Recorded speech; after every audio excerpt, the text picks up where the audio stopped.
بلا کم اوقات سے مقام اسلام کو پہنچا دیا۔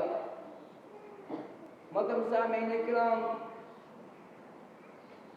آج میرا موضوع ہے موت کا منظر۔ محترم سامعین کرام،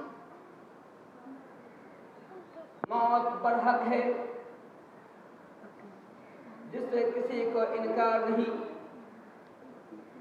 خواہ وہ مسلمان ہو اور غیر مسلم ہو، یہودی ہو، عیسائی ہو، پارسی ہو، مجوسی ہو، لامذہبی ہو، کسی کو موت سے انکار نہیں اور کسی کو موت سے فرار بھی نہیں۔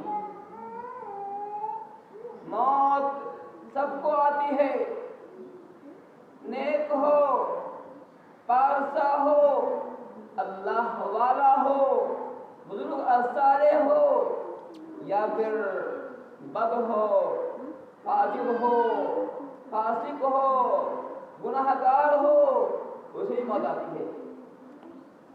موت عام آدمی کو بھی آتی ہے اور خاص کو بھی آتی ہے۔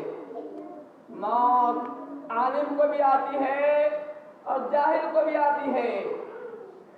موت امیر کو بھی آتی ہے اور غریب کو بھی آتی ہے۔ موت بادشاہ کو بھی آیا کرتی ہے اور رعایا کو بھی آتی ہے۔ موت ایک ایسا جام ہے جس کو نبی بھی پیتا ہے، نبی کو بھی موت آتی ہے، نبی کو بھی مرنا پڑتا ہے۔ جو شاعر نے کہا الموت قدح کل نفس شاربہ، موت ایک ایسا پیالہ ہے، موت ایک ایسا جام ہے، موت ایک ایسا مشروب ہے جو سب کو پینا ہے، سب کو پینا ہے۔ وَالْقَبْرُ بَابٌ قُلُوبٌ دَاخِلُهُ، قبر ایک ایسا دروازہ ہے، قبر ایک ایسا باب ہے جس سے ہر ایک کو داخل ہونا ہے، جس کوئی بھی قبر سے بچ سکتا ہے، چاہے امیر ہو، غریب ہو، انبیاء ہو یا غیر انبیاء ہو،